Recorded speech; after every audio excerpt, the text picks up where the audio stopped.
Good evening, Vancouver. Welcome back to Canucks After Dark, October of 2023. We are mere days away from the NHL season, and after the long, dreary, really, it's been a dreary 8 months of being a Canucks fan, if you exclude the past few years, but we're back. It's October. We are close to NHL hockey, and as always, I'm joined by my co-host, Canuck Clay. How are you doing today, Clay? Parker, I feel good. We look good. The Canucks look good for at least one of their 4 games so far. You're right. It's October. We've been joking around September. Oh, it's starting to feel close. Oh, at least preseason started. Oh, at least there's training camp. But now, when we can say that the home opener is basically 9 days away, next Wednesday, even though I can't go, I'm not sure if you're going. That's pretty exciting. Canucks hockey's around the corner. Truly. It is exciting. I'm not going next Wednesday. I did buy some Canucks tickets this week, though, to a certain game in mid-December. Which is, the second I saw that tweet go up, I had to jump on those, but we'll get to that later. You could have talked to your boy. I could have hooked you up, man. I could have hooked you up. It's okay. I see, my secret, for those of you who want the secret, is to have notifications on the Canucks Twitter, and then whenever they announce an event, buy secondhand cheap tickets immediately, because they triple in value immediately, and then you save some money. So I bought 2 lower bowl tickets for about $60 a piece for that game. For the because those guys hadn't increased their prices yet. Now, right. If I may, were you not? I wouldn't say smart enough. Were you conniving enough to pick up another pair that you're going to flip? No. Okay. I could have, but that feels a little, it feels a little disingenuous. Yeah. I don't need the $30 or whatever I'd get from that. I'm gonna use those tickets. Awesome. I'm gonna take a friend of mine whose birthday it is the following day, so it'll be a good outing. If it's the game, I think I know it's December 14th, right? That game, yeah. Do you know that is December 14th, 1989? I know that was 12 years before you were born or whatever. The day that Gail and I first started dating, December 14th, 1989. Wow, that would be a good anniversary date. I'm sure she'd love that. Oh, she's great. Actually, no, she likes Luongo. One of the few players that she actually knows who it is. Yeah. But that's awesome. Awesome. Okay, good. So you got at least tickets for at least one game, if not more. Good. Yes. Good. So, folks, it's gonna be a good show tonight. It is October 2nd. The Canucks play a regular season game on October 11th. So next Monday is going to be our big predictions episode, which is always a fun time. But this week we actually have quite a bit to talk about because the Canucks made the majority of the cuts that they needed to make. I don't know exactly what the roster's down to. 25. So they got to cut 2 more. 25. So just 2 more, and there's still a couple of preseason games left. So this is actually interesting because not all the teams made cuts as early as the Canucks did. And there's some players on waivers that I want to talk about later as well. That might also be an interesting discussion. So, folks, we already got 50 people in here 3 minutes in. So thank you all very much for waiting. I know everyone's excited for the hockey season. For sure. I'm getting excited. That means they cut 20, and then they cut Shilovs after the practice. They had to make sure you could practice so they could give Demko a break, and then they cut him. So 21 guys leaving 25. So they basically cut more or less 50% of their roster on one day. Yeah. They just went for it. They didn't do 6 one day, 8 the next, right? They were like, we don't care when the deadline is. We know who's not making it. Yes. And there was some names that were kind of surprised, or at least I'm kind of surprised to see cut at least this early, which I think will be sort of our marquee topic. Anything else you want to get into? Carol, thank you for your 14th month of membership. Wow. I appreciate it. Yeah, 14 months. Very much. And Carol also just dropped 5 memberships for those of you in the chat who aren't members yet. So Spartan, Japan 4, Little Jimmy, Joshua, Alec, and Kai. Hope you enjoy your membership. Wow. Thank you very much, Carol. Yeah, Carol, you're the best. And it's funny, I not just because of these 5, but it's funny, Parker, because the way that YouTube doles out their memberships, it's not based on merit from a standpoint of they're the best fans or whatever, but some algorithm where they are at least loyal, they come in here, they engage. People but are they active. have to. And they had to be in here. So it's funny to see some of the names who never say anything, which is fine. But it's almost like they're outed that they're in here when they get gifted a membership. Yeah. Sorry, lurkers who are trying to keep a low profile. No. It's awesome. It's awesome. But we are very happy to have you all here. Should we get into? Let's do it. Is there any other big things we want to get to first? I mean, or is this the big one? Is sort of talking about? We can talk about obviously the preseason, the game or games that have happened. I guess 2 games happened in that time. Yeah. So we can do a quick chat on those too.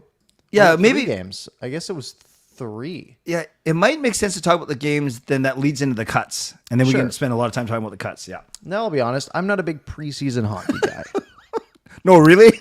Yeah, I mean, I did too. Here's the thing: all the preseason hockey I've watched was that 10-0 game, so I really know how to treat myself. Yeah. But the Canucks did lose in OT to the Oilers on Wednesday. That was a good one on TV. Very important TV. distinction. And you'll notice that Quinn Hughes scored the only Canucks goal in that one. And I'm sort of leaning into that because Saturday night, Quinn Hughes also scored 2 more and had an assist and had 8 shots on goal on Saturday night. So, He's a beast. and Rick Taka was talking about how, Quinn seems to have added, he said, I think 10 to 20 miles an hour, which seems impossible to do in one off season.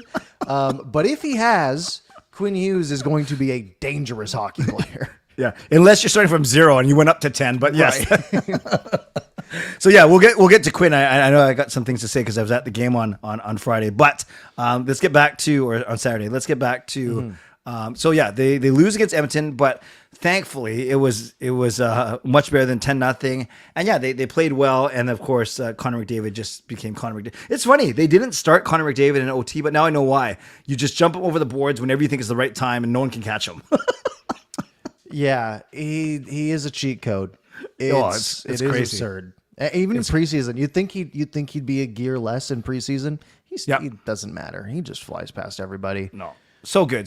And there's a secondary conversation that was happening. I heard on Sportsnet 650 about the Canucks, Parker, not being tough enough to play against even the regular season. So just quickly, not to tangent or too much, but someone like Connor McDavid, don't you think he kind of just toys with us a little bit? He never seems challenged by us. I don't know. Is it me or is it? Yeah, I think that's the thing about McDavid is every time I see him score, I'm like, why doesn't he just do that 6 times a game? Because it looks like he can just decide like, I'm just gonna skate through everybody and go score. Yeah. But yeah, it's I mean the Canucks haven't been great during McDavid's career, and the Canucks also play him as much as any other team in hockey. Sure. But yeah, he might, maybe he steps it up a little bit against a division rival. Might be fair. Sure. That's fair. By the way, Spartan stepping up, $5 donation. Thank you. Canucks go winless, but Quinn Hughes scores 90 goals. Would you do it? I wouldn't. That would be so impressive if they found a way to lose every game with Hughes scoring 90. No, I wouldn't either, because then you're gonna have to pay Quinn Hughes $16 million a year. In I guess not for another 5 years, but right. Yeah, that would be crazy. But thank you, Spartan, for the donation. That's more important. So then the next day, what's the score? They lose in Seattle in a game that's not televised. 3-1. Yeah, I think it was. Yeah. They said it was streamed, and then did they not stream it? Canucks didn't. Kong did. Whoever Kong is. I think that's a Seattle station or something. Yeah, Connor Garland scored. Pius Suter had an assist. Thatcher Demko allowed 3 goals on 28 shots. It's fine. Whatever. Yeah, not much. Well, we can't. We didn't even see it. So how can we talk about it? Exactly. It's sort of it's a mystery. And then Saturday's game is one we can actually talk about, where Brock Besser is apparently Wayne Gretzky. 4 assists. PDG with a goal and 2 assists. Quinn Hughes with 2 goals and an assist. And Elias Pettersson had 2 points. Also, Andrei Kuzmenko had a nice power play goal with an hour seemingly in the slot to let that shot go. And Thatcher Demko had a much better game, 24 of 26. He did. For 923. Yeah, Besser maybe the quietest for assist game I've ever seen, because a couple of them, he got second assist, and you don't even remember that he touched the puck. Like that PDG 2-on-1 where he had nowhere to go, so he put it in the air, and he was skating at pretty close to top speed, batting it out of midair. Very impressive. Very impressive goal. Very impressive goal. Yeah, yeah. And there's a couple names, we had the very dangerous Pius Suter versus Brandon Sutter. We had Elias Pettersson versus Lane Peterson. I'm not sure if you saw the highlight. Pettersson actually rocked Peterson, and Peterson's helmet went flying off. It was kind of weird. Peterson actually turned around and almost said, like, what was that for? One of the, honestly, the most surprising thing, like, I didn't realize Lane Peterson signed in Edmonton. Yeah. Also, the fact of him wearing number 19 is just jarring to me. Why? What is like, just because it's like 19 is like a goal scorer's number to me. Like I think of Naslin. Sacking. Seeing Lane Peterson with that number is a bit odd, but I guess that ends up being Brandon Sutter's last NHL game. That's which true. Is unfortunate. But the Canucks. Quinn Hughes again, 8 shots on goal.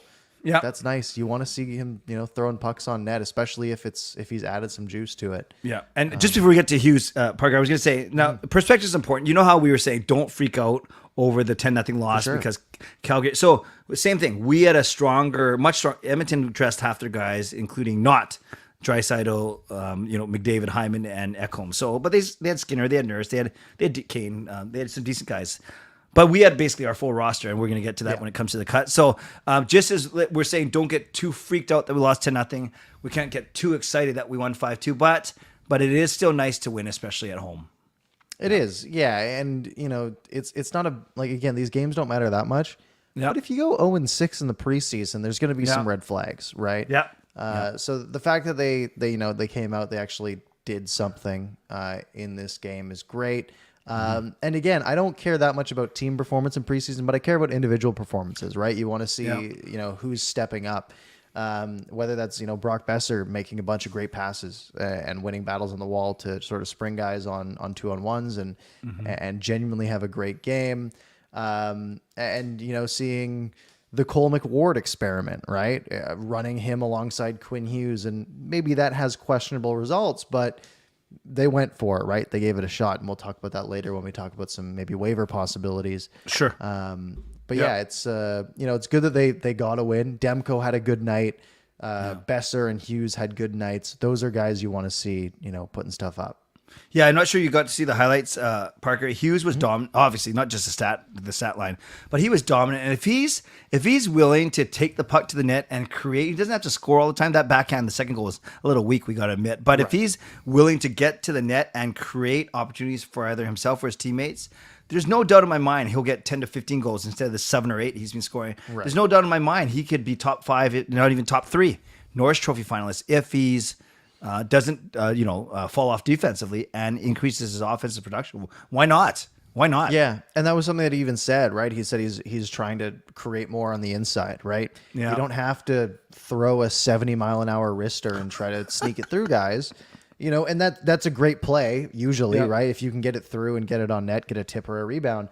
But if you can make a move to the inside instead of shooting from 90 feet away or 60 feet away, you're shooting from 35 feet away, you're going to create more chances, you're going to score more goals, right? Seeing Quinn Hughes making that extra move, he has the skill to do it, he has the agility to do it, he has the stick handling to do it, so it makes sense. And I'm just now that I'm giggling about your comment about, because when Tocchet said that the 10 to 20%, 10 to 20 more miles per hour on a shot, I didn't even think of it. I said, "Whoa, that sounds pretty good." But then now, when you pointed out, and when I think about it, like realistically, what is he sitting there with a radar gun, like shooting a shot? Yeah. Does Rick Tocchet have like an internal like speedometer? Yeah. He's hiding behind a closet, and when he uses a closet, and just kind of it's so funny. It's so funny. Yeah. But it's good if Hughes is trying, if he's intentionally trying to shoot harder, trying to shoot smarter, getting pucks through, I'll take it. Truly. Whatever. Yeah, absolutely. Yep. So that leaves just 2 preseason games left. They play Wednesday in Abbotsford against the Kraken and Friday in Vancouver against Calgary. And what's interesting about this is, like you said, they played basically the full roster on Saturday. Yeah. And they basically cut everyone else. So Wednesday, Friday, they've sort of done what I was sort of hoping they do, right? It's like, hey, well, if you're going to take this season seriously and you're going to not go 0-5-2 to start, you sort of have to treat at least some of the preseason like the regular season. So it seems like Wednesday and Friday, it's going to essentially be the NHL roster. Maybe some different line combos, trying some stuff out. But Sure. they're basically saying, hey, season starts now. Let's get some momentum and try to take that into next Wednesday when, the games start to matter. Yes, excellent point. And for those of you in here in the chat, those of you that understand this already, bear with me for 30 seconds. I just want to explain this to people because not everyone understands how an NHL roster works. You basically you can have up to 23 players, and it's smart to have a 23-player roster, and usually 2 of those are goalies. So that means you have 21 skaters. Now, usually you either go 13 forwards and 8D or 14 forwards, 7D. Regardless, you're going to have either 1 or 2 extra forwards, 1 or 2 extra D-men that technically don't dress. That's what you call your healthy scratches. So especially at the start of the year, they're healthy. They're the guys sitting in suits. They might take warm up, but then they watch the rest of the game from the press box. So having said all that, the Canucks have 14 forwards and they have 9 defensemen. So that's 23. You got to get down to 21. So conventional wisdom says they're going to cut 1 forward and they're going to cut 1 defenseman. So now Parker and I get to talk about who we think that's going to be. Yeah, it's narrowed down. Again, they essentially cut, what was it, 20 guys you said? That's a big difference, especially for these last 2 games. So let me pull up the lists here. Sure. Because they cut 20 guys. Yeah. So 5 had to go through waivers. And they all did, right? And they all did. So let's start with those 5 because they're the biggest ones for the most part, right? They're the ones that actually had some risk associated with them because if they don't, if they can get picked up essentially by anybody. So first one was Jet Wu. That was the top name on the list. Didn't seem that these names were in any order. No, it was weird. When you get to the third list, alphabetical or by position, which I think they did for the third list, but this list is weird. So Jet Wu, not a surprise there. No surprise. He was never making the team, and no team was going to claim him. Matt Irwin, a bit of a surprise. We sort of penciled him in as like the stereotypical 7th defenseman, right? He's the easiest guy to leave in the press box because he's not developing. You can keep him in the press box in case of injury or slot him in for a game or 2. But they sent him down to the AHL. He goes unclaimed. Sheldon Dries. Who we thought, maybe has a shot as like a sort of 13th forward. Again, not a ton of upside there, so it doesn't hurt a ton to have him as your number 13, but they send him down. I actually thought, Parker, that like in Arizona or in Anaheim, I thought like a team that's not good was going to pick him up as a depth guy. Yeah, and that wouldn't be too surprising, right? Like especially like in Arizona or something where they have a lot of names that you don't really notice. Sheldon Dries might sort of fit in on that. Zach Sawchenko, again, no surprise. The Canucks have Demko to Smith. They're not keeping any of their goalies. And then Jack Rathbone, who, again, were we surprised he got sent down? Absolutely not, right? I mean, the Canucks have so many guys sort of in that 6, 7, 8 D-man role that, and Rathbone really hasn't taken that step. And for being sort of this 4th round pedigree prospect, again, 4th round doesn't mean much, but for how good he was coming out of the 4th round, really hasn't taken that step. It looked as of this morning, basically he had to clear waivers today. It looked as of this morning, it was about 50-50 whether he gets through or not, but he did get through. So the Canucks retain his rights and he's going down to Abbotsford. Yeah, so that means he can come. Does that mean, do they have to clear waivers to come up? No. No, I believe you can come up. You can play a certain amount of games, or I think if you stay for longer than 30 days, you have to clear again, if I remember correctly. Gotcha. So it doesn't mean they can just use him and send him back down throughout the season. But I think they could for October, right? They could call him up for a game or 2, send him back down without him having to clear waivers again. So I'm with you. In, Dries and Irwin, I would not have been surprised if a team took a flyer on them. Then I think you'd agree with me, the kind of order went Rathbone, Wu, and then Sawchenko.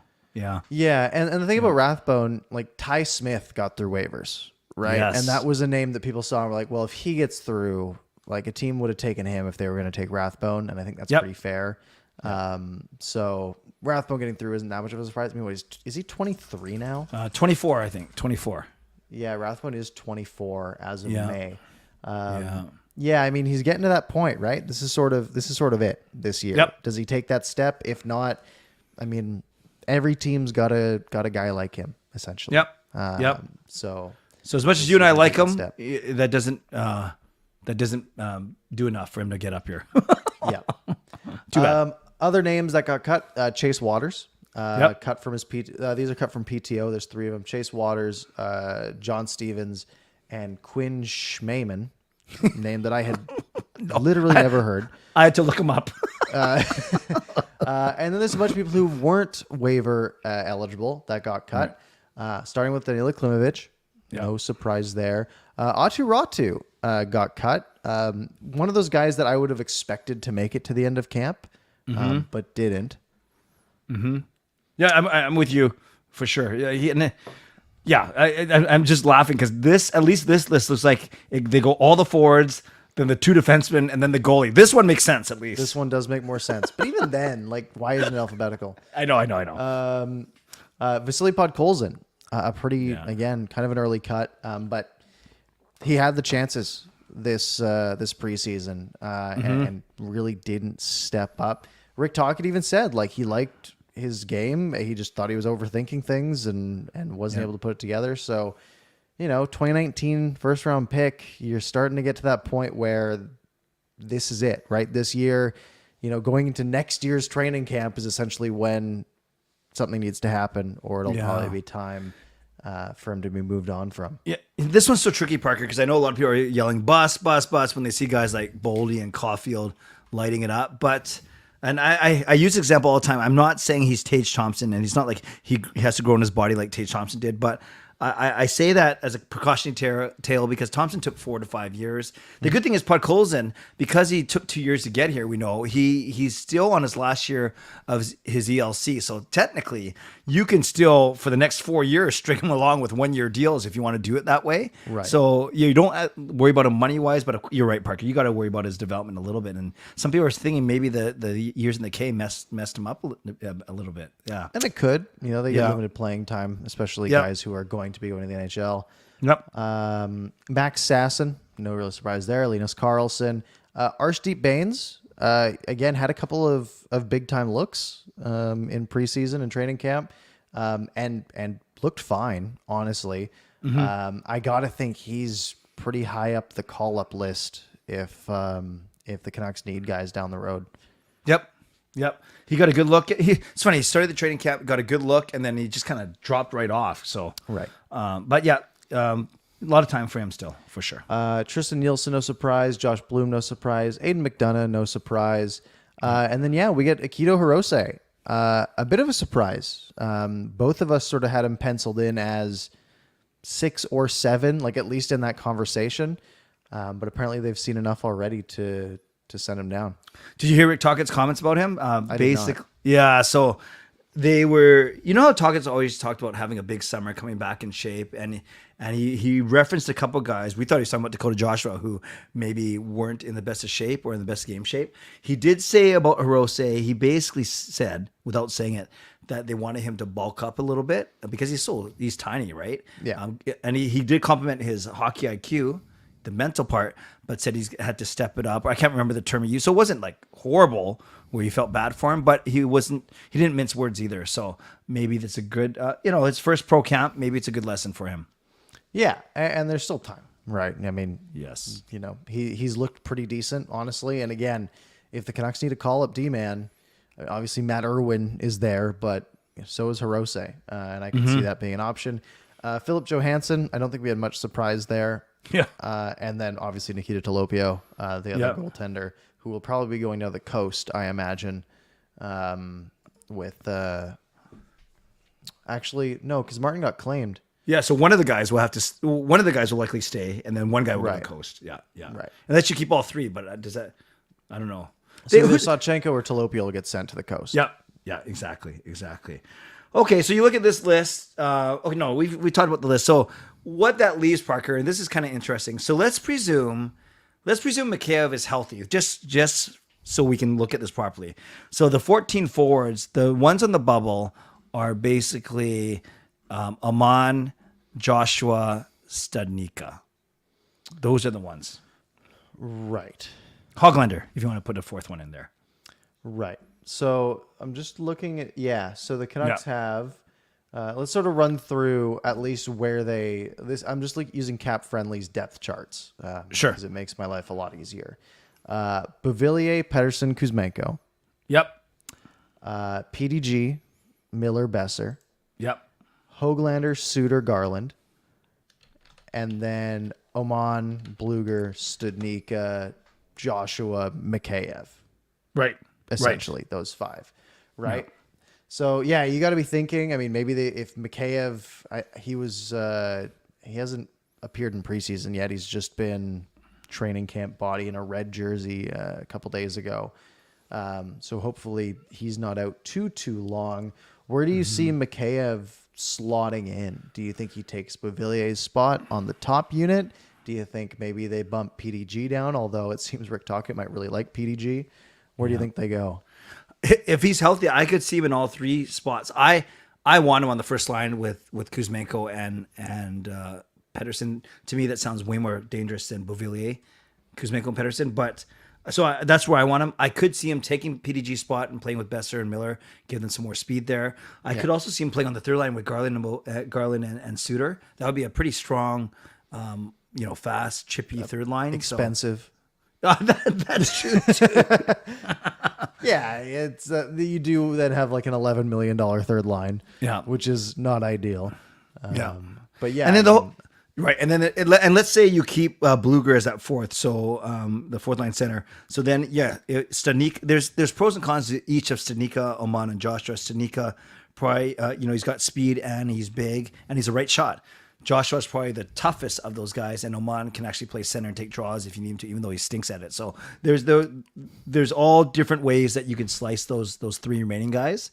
But yeah, if Mikheyev doesn't start the roster the season healthy and he's on IR, not long-term IR, then technically you only have to cut one forward, not 2. Mm-hmm. Yeah. So based on so there's 14 forwards essentially on the roster right now. Do you think they're going 14-7 or 13-8? I think they're going 13-8. Yeah. Right. So there's going to be one forward of this group that doesn't make it. Correct. Is it Niels Oman? Is it Jack Studnicka? Is it Dakota Joshua? I think that those are the main names that it could be. I agree. If Joshua doesn't make the cut. If Oman doesn't require waivers, I think it's going to be him because he is exempt. And Joshua likely isn't, correct? No, he is not. Okay, then to me, then it's simple. I think it's Oman. Okay. Yeah. Fair enough. What do you think? I think that's fair. I mean, they did play him as if they wanted him to be on the roster. Yeah. I think Wednesday will be a pretty good hint. I know Josh was taking some heat from Rick Tocchet, especially on the sort of effort level side, which is never a good sign. And also Dakota Joshua is a really easy guy to have as your 13th forward. So I don't think he's going to get sent anywhere. So yeah, I think you're going to have probably Oman sent down, Studnicka in the lineup, and then obviously Mikheyev would slot in there somewhere. Right. Right. And then if Mikheyev's hurt, IR still counts as one of your 23 guys, right? LTIR doesn't count as one of your 23 guys. So if he's hurt, or is it the other way around where his cap counts? But I always get so confused. I know on IR your cap counts, your LTIR doesn't. Yeah, I think IR you get. Oh, now I'm scared to even say anything because I'm going to be wrong no matter what. I thought that IR you don't get cap relief, but you get the roster spot. Yeah, that sounds right. Yeah, that sounds right. Okay. Yeah, no, you're right. With that. You definitely don't get the cap relief for sure. For sure. But the club may replace said player on its NHL roster with another player. Okay. Okay. And then if you're on IR, you can't play for 7 days. Right. Is essentially. But you may attend club meetings and meals. Okay. Just in case you were curious about Mikheyev's eating status. So if Mikheyev starts on IR, yes, you get the spot, but that's 4.75 of dead money technically. So I don't even know if they can fit that 13th forward. You see what I mean? They've got, how much cap space do they have? -$2 million. Yeah, it's like 600 or 500K. Yeah. Not enough to. So they would have to do 22 guys essentially. Right. Correct. Okay, so on D, we got 9 guys still, Parker. We got the big 6 of Hughes, McWard, Cole, Myers, Susie, and Hronek. You just and call then Cole McWard part of the big 6? well, compared to everyone else, because always you see listed on the bottom, like the 4th pairing, you see Wolanin, Breezeball, and Juleson. Right. Yeah. Yeah. So yeah, as it stands right now, it's Hughes McWard, which we need to talk about. Susie Myers, Cole Hronek, and then Christian Wolanin, Guillaume Brisebois, Noah Juleson. So the Canucks are going to keep 8 of these guys. So again, only one cut to make. Yep. If you had to cut one of, probably not Quinn Hughes, Cole McWard, Yep. Brisebois, Wolanin, and Juleson, keeping in mind McWard is the only waiver exempt player. Not that I think that matters too much. Yeah. Which of those doesn't make it? In order, I'm going Juleson and then Breezeball. Yeah, I would think it's Brisebois, but I could see it being Juleson also. Yeah, but you're right. If you send Breezeball down, then technically lefty righty, you have 4 and 4. But I say Juleson because I think you can. I'd say easily, but I know he doesn't like it. But you could move Cole or Susie to the right side, and then the right side looks a little stronger, right? So, and then you have Wolanin and Breezeball to take that third pairing on the left. So, yeah, but you're right. Maybe if they really like lefty righty, they'll send Breezeball down. Yeah. The righty problem is a real problem. The Canucks desperately are lacking on the right-handed side because right now it is Filip Hronek. Yep. Good, good second pairing, maybe first pairing guy. Yeah. Tyler Myers, probably a fine third pairing guy right now. That's a big pairing, hey? Him and Susie, 6'5" and 6'8". Massive. That is a tall pairing. And then you have either Cole McWard or Noah Juleson left to play with Quinn Hughes. Yeah. That's a bit concerning. And if I was Quinn Hughes, I wouldn't be very happy about that. Yeah, and now that I think about it, they might keep Juleson not just for lefty righty, but because he actually played with Hughes a little bit last year too. Yeah, it's an interesting one because we've talked about how you want to probably keep Hughes and Hronek separated, so you can cover a lot of ice time. But yeah, look, I like Cole McWard. I just don't know that he's there yet. 22. He's played 5 NHL games. It seems like you're really tossing him to the deep end. What, you're going to play him 27 minutes a night next to Quinn Hughes? Yeah. That seems really not ideal. But I don't know what other options they have other than, hitting the waiver wire with like a Bernard Docker. Although do you want Bernard Docker on your playing 27 minutes now with Quinn Hughes? Yeah. Do you go back and get Ethan Bear so in mid-December you can start to have a pairing for Quinn Hughes? Like what do they do here? Ethan Bear does sound like a nice little replacement in December. I know Fitness right there says, Claire Parker, they should claim JBD, and we'll talk about that in a second. So, gosh, what do you do? I think you move Cole or Susie over to the right and then put Wolanin or Breezeball in the left. Yeah, I wouldn't hate that. You go like Hughes Cole, and then you throw like Wolanin with Hronek as your second pair, or Susie with Hronek, or sorry. Yeah, that's right. You're right. Susie yeah, Hronek, and then Wolanin Myers. Yeah. Wolanin Myers. I don't That hate sounds better. that. It sounds a lot better than having Cole McWard there. Again, nothing is Cole McWard, but he's 22 with 5 NHL games. I don't want him playing 28 minutes a night. That just seems dangerous. I also don't want Noah Juleson playing 28 minutes a night. Yeah, it's a tough one, and it's really looking at this roster and give them some props here at least. It's the only real hole in this roster, in my opinion. Right? I look at the first line and I'm pretty happy. I'm looking at the entire forward groups. That's a decent forward setup. I'm happy with that. I look at the goaltending. It's a good goaltending. It's probably a top 10 goaltending tandem. That's great. Now with Smith, absolutely. But you get to the defense, and again, Susie Myers, it's a pretty good third pair. Cole Hronik, that's a pretty good second. Like it's a decent second pair. It's not outstanding, but it's a fine second pair. Yeah. And then you have Quinn Hughes, great first pairing defenseman, and then you just have this gaping hole. Quinn Hughes by himself. One RD is the only real hole, like big hole left on this roster. And yeah, it's going to be filled seemingly by Cole McWard or someone else if they do some reshuffling. So we'll see what they do in these last 2 games, but it's not an enviable position that Tocchet's in here. I get the whole thing that why you don't play Hughes and Hronik together. We've already talked about that for the last 4 months, but it does make it look a lot better if you go Hughes, Hronik, Cole, Soucy, and then, or whatever, Cole, Myers, Soucy, someone, or Cole, Soucy, and then someone Myers. That makes it way better. Way better. It makes it a lot better. And I actually, because part of me was like, oh, well, you play Hughes 27 minutes. You have the Hronik pair for 22 minutes. Yeah, you only got like 11 minutes left to fill or whatever that adds up to, right? That's pretty easy.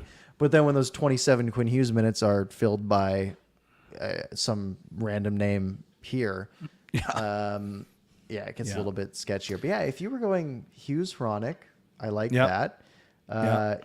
Cole and Soucy, let's say. Yeah. And then Myers and Lannon. There, boom, done. That feels fine. Yeah. But it doesn't feel great. Again, like well, it it's never still will. A little, but I think it's better than, because otherwise, you could even say, okay, we're going to have Hughes and McWard together, but we're not going to play the McWard the whole time. We'll slot in some other guys in between because you probably don't want him playing 28 minutes a night. And then, now Quinn Hughes doesn't have, he's not building chemistry with someone. He's having to change his play style throughout the game based on who's on his right. Right. And it, it can get a bit messy. Sure. And just before we jump off the D, what's interesting, Parker, is they started training camp with Ian Cole and Philip Hronik as your second pair. But then halfway through Friday night's game, they switched it.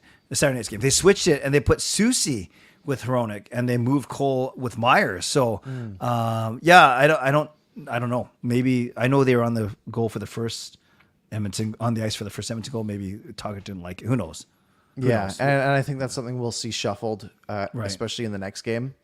And then you got to hope going into the last game of the preseason that they sort of have an idea. And they're like, okay, this is what we want to do.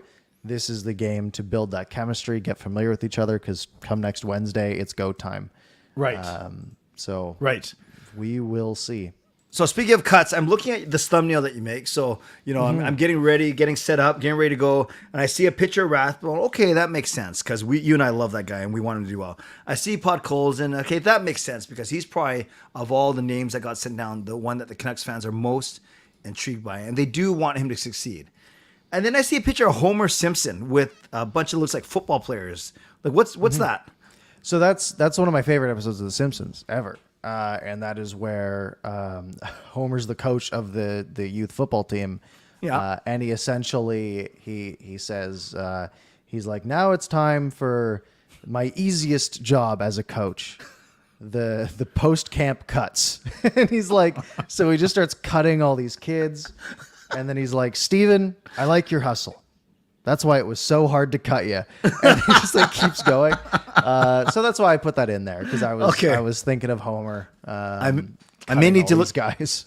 I may need to look this episode up. It sounds pretty funny, actually. It is good. It's just a 30-second clip, essentially, but it's a good one. Another one. Speaking of The Simpsons, I posted just a 30-second video of the new giant video board at Rogers Arena, and I know you've seen this. It's massive. But at the end, when they had graphics flying across of Canucks win, different colors, blah blah blah, and then I got more than one reply saying, including a Simpsons reference of the epilepsy episode when they're all watching something and all the family passes out watching. It's quite jarring. It really is. It's nice. It's nice, but funny. Because I was thinking about it, I'm like, it wasn't small or anything. Although I've been to even the video board in Philly at Wells Fargo is fantastic. Climate Pledge obviously has the two ones that are great. The triangles that are awesome. And then, but I was like, it's bigger, but it doesn't look that much bigger in the photos that I'm seeing. And then I see the comparison shot from the same angle as the Yes. road. I'm like, oh, that's just twice as big. Like, that's a big difference. I'm excited about that. Yeah, I was sitting up in the higher than 300. I was in one of the suites yesterday on Saturday night with a friend, and you couldn't see across the other side like at all. Like all you saw was like a few rows below, but it's that big. It's crazy. It is crazy. And it was malfunctioning. It was in preseason mode too. Of course. They didn't have the penalty clock on. One time it got frozen and stuff. So it's whatever. But it's so impressive, man. When you see it live, it's hard to fathom. It really is. Yeah. No, I'm excited really about is. that. That'll be good. Yeah. Yep. Yeah, it's good that there's modernizing the arena. Yep. I think it needs a little bit of love, so it'll be For sure. good for the experience. Okay, who did you see on the waiver wire? I did. Yeah. There was a million names put on waivers today. I want to actually just see if I can get a list. 29 names added to the NHL waiver wire today. Glenn Anyone good? Godin, Travis Barron, Cameron Crotty, Who are these guys? Clark Bishop, Who's Nick that? Camano, Kyle Criscuolo. Derek Pouliot is on waivers. Oh, good. Today. Let's get him. Ray Shot D. That's who I was thinking of. No, obviously the biggest name that was sort of floating around the waiver wire list is Jacob Bernard Docker. 26 overall, all the way back in 2018, so about 5 years ago. Basically, part of the Sens rebuild that just hasn't hit yet. He played 19 NHL games last year. He was a -2. Played 41 games in the AHL, just 6 points plus 4, but had some pedigree and seems to maybe be a change of scenery candidate. Do you know where the Canucks are on waiver list right now? You think they started the season at 20th? Have they claimed anyone? I'll just say 20th. No, sorry, 10th. Yeah, 10th. yeah, 11th Yeah. in priority. So there's 10 teams that have the opportunity to go for a guy like this ahead of them. But yeah, when you're looking at essentially it being, Cole McWard or other guys there, it seems like someone worth taking a shot on. Although lots of the consensus I was seeing was maybe he doesn't even get to that 11th spot. Because you think about the teams that are worse than the Canucks that are essentially getting priority on this guy ahead of time. So and the other people. So are people saying that he's going to get picked up for sure? Pretty sure. There was a lot of people saying like this is a big asset management mistake. Interesting. Because essentially Ottawa waived him, Jacob Bernard Docker, and Igor Sokolov, who was their second round pick in 2020, who's pretty highly touted. Okay. They also put Matthew Highmore on waivers at the same time. So lots of names out there. And then Jacob Larson, who was a first-round pick back in 2015, so quite a while back. I see Victor Mete is on there again. He seems like he's always getting waived. He does get waived often, it seems like. So just a name that's sort of been floating out there and a potential pickup that will probably get picked up somewhere. Although again, Ty Smith got through, so there is a chance that maybe JBD does also, but could also be a decent asset to pick up. I don't purport to be a Ty Smith expert. But I just heard on the radio is the issue is compete level, Parker? Like, I don't know. Like, what? I don't know. What? I haven't seen much, but that also sounds like something that maybe that's an Ottawa thing. Yeah, like that's a playing in Ottawa thing. Not that playing in Vancouver is much better, seemingly. Right. And I think lots of the backlash from Ottawa fans was him getting waived the day after Lassie Thompson, who was their 19th overall pick in 2019, who Anaheim picked up. Because this guy, like Lassie Thompson, had 33 points in the AHL last year in 56 games as a D-man. All right. Like he seems to be a pretty decent offensive defenseman. So they weren't happy about losing him. And then the next day, most likely losing Bernard Docker, two of their D-men who were supposed to kickstart the rebuild. Wow. So is their roster that strong that they don't need these guys? That's a great question. Who's on there? Who are they putting ahead? So they're putting D-man. Thomas Chabot, Jacob Chikrin, Jake Yep, Sanderson, Artem Zub, Eric Brandstrom, and Yep. the one and only Travis Hamonic.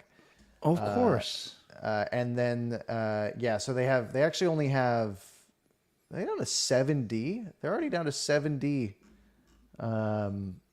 in Ottawa. Their other one is Maxence Gwinnett, who I have never heard of. He's played one NHL game, but he's a right D-man as well. So, yeah, they've already cut down to their 7D men. But yeah, that Hamonic, having Hamonic essentially means that they're losing someone else. So if the Canucks can grab Bernard Docker, then maybe that sort of adds on to the Hamonic trade of yesteryear. Right.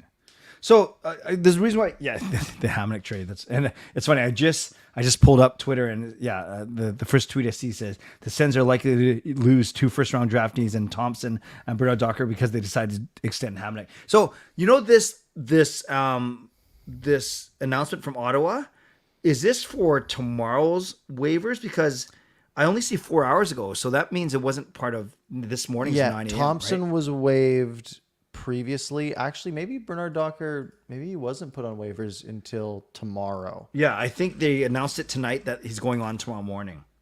Oh, okay. Does that sound right? It says waived Monday on this one. Oh. I don't know why all the articles say like 4 hours ago, though. That is very confusing.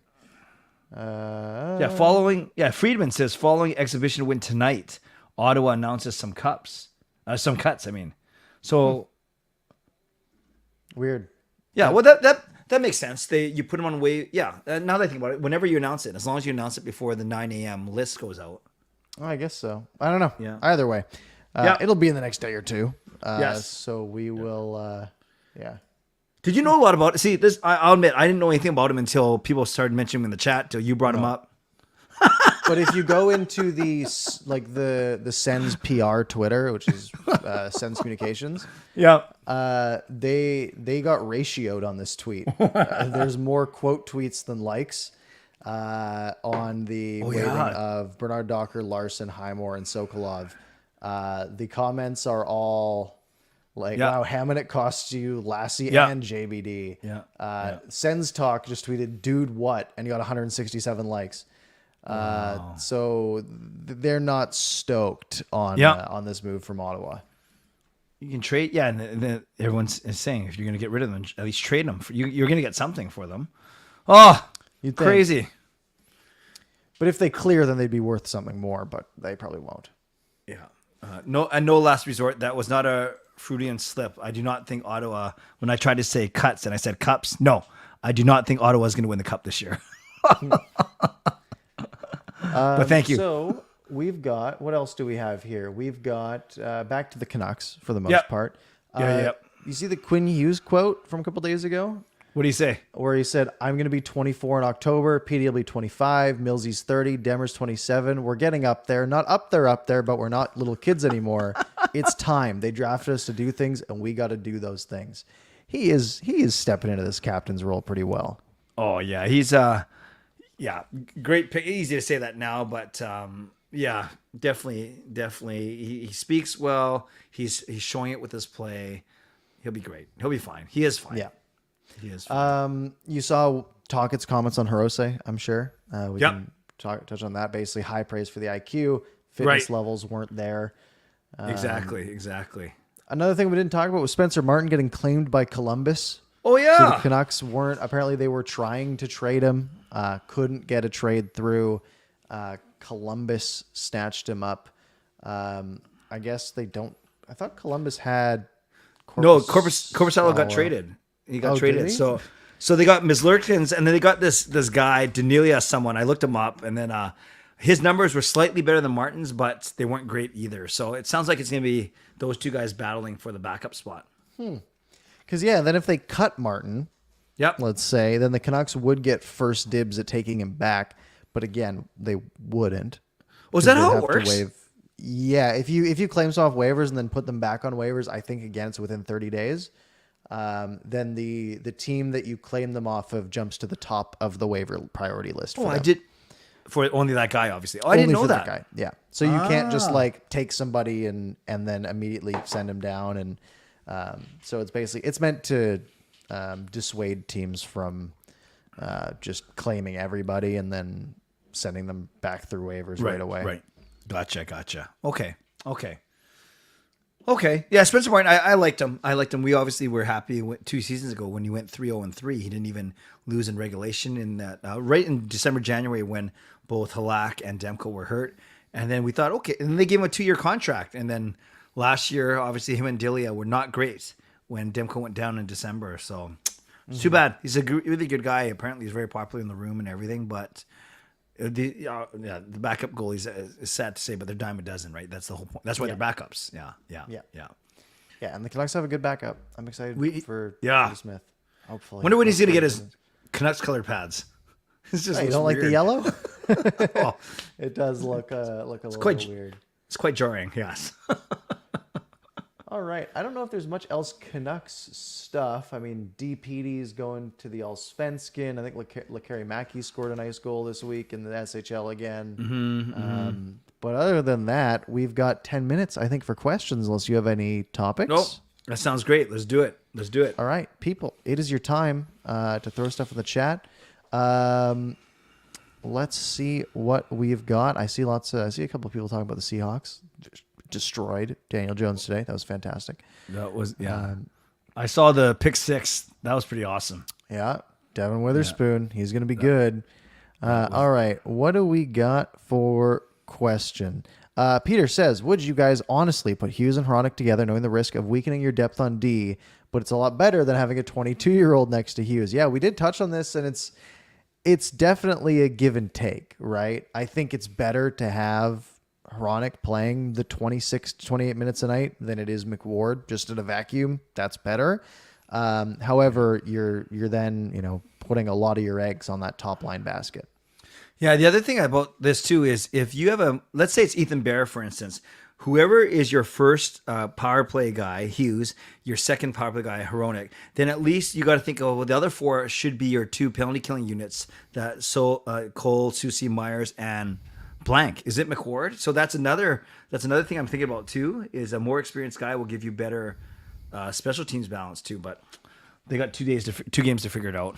Yeah, I think those 2 games will tell us quite a bit, and we'll obviously have both of us to talk about next week when we're 2 days before the regular season. So we'll see there. Ryan? What's more likely? Hughes scores 15 or PD scores 50? I got Hughes. I've seen enough. I think I'd take Hughes there too. Yeah, he's got 3 goals already. Yeah, I don't think Pettersson's gonna put up 50. I think he can score 40 if everything goes well. I just don't think he's a 50 goal guy. I think Hughes can put up 50 and just takes a couple lucky ones and he's flying up the list. Yep. Very quickly, we talked about pods, Spartan. We are not concerned yet, but we see that he's going to eventually run out of chances. But this season, he's still in his ELC. I'm a bit concerned, but I'm not at write-off stage yet. It's sort of like, he's got this year to figure it out, and next off season, I believe he gets waiver eligible. So you gotta get that sorted. And Schmitty, rewind 15 minutes to the 40-minute mark, and we actually talked about this guy for about 5 minutes. But thank you. I don't think it was that long ago. I think it was like 6 minutes ago. But yes, we did talk about Tyler Bernard Docker. Was it Tyler Bernard? It was Jason Bernard Docker, isn't it? I thought it was Jacob. Jacob, that is correct. Yeah, we're gonna give him every two-syllable first name in the book. All right, Michael Bernard Docker. How confident are you that PD resigns? How confident are you that the Canucks are a strong playoff team this year? Sort of confident, so I'm sort of confident. Yeah. Again, if the Canucks put up 100 points this year, I think he does. If the Canucks miss the playoffs, I think he'd want to leave, and I wouldn't blame him. Parker, I got to tell you, Karan, my Siakam bodyguard, he was at the Miami Buffalo game yesterday, and then he went to Seattle, New York tonight. Yeah, that's I did pretty see sick. A lot. That is awesome. I saw a lot of people leaving at the 12-minute mark in the fourth quarter. It was a ESPN pulling out the blimp shot of a traffic jam in the parking lot with 8 minutes to go in a football game.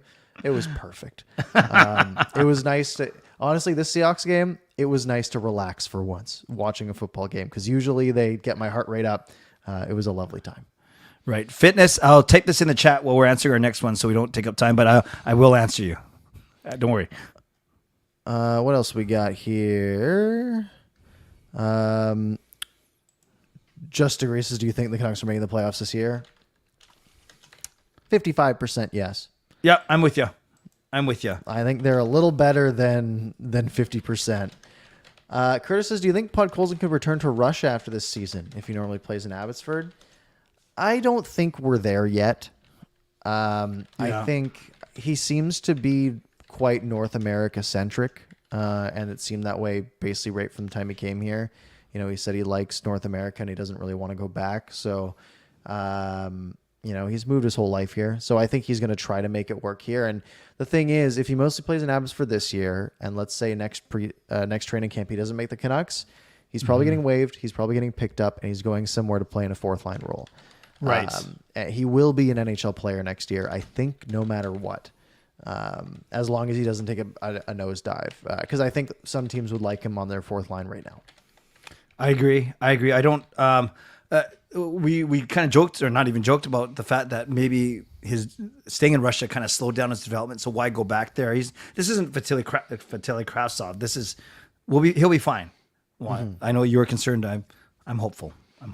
Fair enough. Yep. Last Resort 318 says, what is the record you guys are looking for before American Thanksgiving to consider this a real playoff contending team? It's about a month and a half into the season. Okay. It's probably 20-ish games, 21, 22 games. Okay. I will be going to a Canucks game, I think the day after American Thanksgiving in Seattle. That's what I'm excited for. Wait, you're going to Canucks Seattle? Yeah. That's awesome. November. Because the Seahawks play the Thursday night game the day before that. So that's my road trip for this year. You're gonna go broke, man. No, that's good. Oh, wait a sec. Are you sure you should go? I know what happened last time you went on a Canucks road trip. They did lose every game. Yeah, no, I was there. That was the beginning of last season. I went to 3 games on the road. Yeah, hopefully that isn't the case. Okay, through 21 games, let's say, I would hope that they are maybe like bare minimum 11-8-3. Yeah. But let's say that's 22 games, but yeah, I would love them to have 13, 14 wins by the 21 game mark. I agree with you sort of completely. Set the pace. I don't want, if they're playing catch up even in November, I know it's not, it's early. But this team hasn't shown the resilience to play catch up. I would like them to get into the driver's seat and have to lose their position. They already need to, if you think they need to be 13 games over 500 at the end of the season, 13 plus 82, so 95 points. You have to be already between 3 and 5, say 3 or 4 games over 500 by American Thanksgiving. Yeah. And that's exactly right. That's whatever, 11, 7, and 2, or whatever you want to call it. Yeah. Yeah. Right on. Yep. All right. Ryan with a bunch of who gets more points questions. You should probably save these for next week. Next week is predictions week. We'll have a lot of good predictions going. We'll have big point predictions on basically every player on the roster, so we can be embarrassingly wrong when we look back in May. For a third straight year, yes. Yes. Witten Chow asks, would you trade Podkolzin for Lafreniere in a heartbeat? Yeah, me too. Finnis says, who will play more NHL games in their career? Podkolzin, Lekeri-Mackey, or Hoglander? If best case scenario, it's Lekeri-Mackey, right? I think Lekeri-Mackey or Hoglander are your top 2. I think Lekeri-Mackey he's impressing me right now. I don't know how much stock I want to put in the SHL, especially with his last year not being great. But if everything goes well, that's my hope. How many games has Hoglander played compared to Podkolzin already? It's not 2-1, right? I can tell you in a sec here. Yeah. So Hoglander has played 141 games. Really? Podkolzin has played 118. Oh, what? That's a lot. Wow. Well, Podkolzin played the entirety of 2021-22. He played 79 games his rookie year. And then last year he played another 39. Okay, so they're only 23 off or whatever. Okay, then the discrepancy isn't as big as I thought. Yeah, Lekeri-Mackey, he was 15th overall or whatever. Pods was 10th, and Hoglander was second round. But Oh, that's a tough one. Okay, if I had to pick one, I'll stop sitting on the fence. I'm gonna say Hoglander of these three guys. Yeah, that's fair. Yep. Yep. What else do we got? Oh wow, there's so many here. That's good. Angus says, "Will Hoglander get sent down if Mikheyev is back?" Nope. No. Hoglander has to clear waivers, and he's not going to get through waivers. So you're No, sending he get claimed. You're sending Niels Amon down, I think. Yeah, and it's a much easier send down. Yep. In every essence, really. Right. This is an interesting question from Fitness because I've seen a couple suggestions that they just had a new baby, him and his wife Sasha. So this, every guy has different living situation, different life stages, whatever. But I can't see how having a kid helps when it comes to having your rest for sure.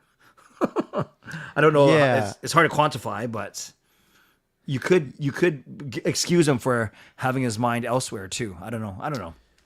Yeah, that is fair. You hope to see like the dad strength come in, right? Where guys have a kid and they That's true. turn That's what it I on have. to their Yeah, level. that's- So that would be nice, but it's possible. Of course, anything's possible. I see people talking about some ads that they got. I know YouTube changed like their terms of service and made it so like they'll automatically insert ads. I just found a way to not make that happen during the live stream. Well, that's good. So hopefully I can prevent that in the future. So sorry about that if that was bothersome. I know during a recorded one it's not that big of a deal because you don't miss anything, but live it can be a pain. We hope they're good ads though. Yeah. Hopefully there were some high paying, very hockey focused ads. Here's an interesting one because McCord has got the inside track. It looks like it might be a Cole McCord. He's 2 years younger than isn't Hirose 24 already? Yeah. Yeah, I like Hirose, but I think it's gonna be Cole McCord. Yeah, and the fact that he's already potentially competing for an NHL roster spot right now. Definitely seems possible. The thing is, if either of them have careers, essentially, that's a big win for getting those guys for free. Yep, that's true. We are past 11. We can probably take a couple more if you'd like to. I know you have a show in 15 minutes. So That's okay. I just repeat everything. I just repeat everything we said here, anyways. If that's not selling you to go over to Canuck Clay's channel after this, I don't know what will. So make sure you tune in. Well, we're just so darn 11:15. we're just so darn smart here.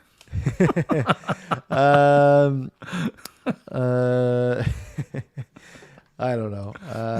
Last Resort says, how nice will it be if Willander's ready next year to fix the right side? I wouldn't get your hopes up. No, 2 more years. Again, he was a pretty early pick, but D-men usually don't get there right away. Yeah. And his college coach, Parker, I even heard a good interview with him on Sakara Surprise or Donnie Dolly, one of the two. I don't get those two shows mixed up. I get their guests mixed up.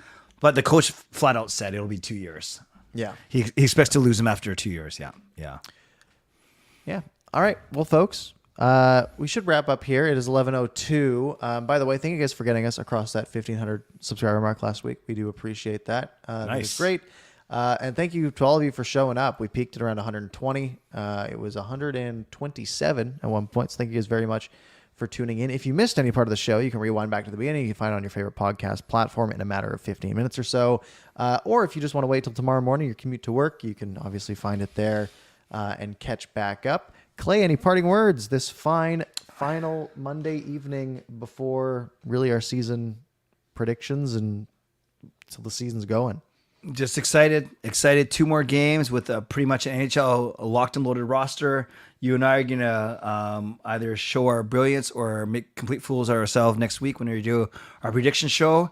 And then 2 days later, we're watching a home opener. So that's pretty darn exciting. Yeah. So, folks, Ryan, thank you for gifting a membership to Fitness. Folks, awesome. Thank you very much for joining. Next Monday, 10 p.m., Thanksgiving holiday special. So if you have the day off, all the more reason to stay up late and join us as we do our season predictions. And for those of you who weren't here last year, those predictions are open to you as well. So I will basically set up a big form that you can fill out your predictions for everything. And whoever wins, we say gets a prize, but we always forget to do something about that. So we'll try to remember this year. So make good predictions and maybe you get something out of it. Maybe. We are not legally responsible if we forget. Thank you very much for joining. Have a lovely week Enjoy the 2 preseason games, and we will see you next Monday to preview the home opener. Have a good one.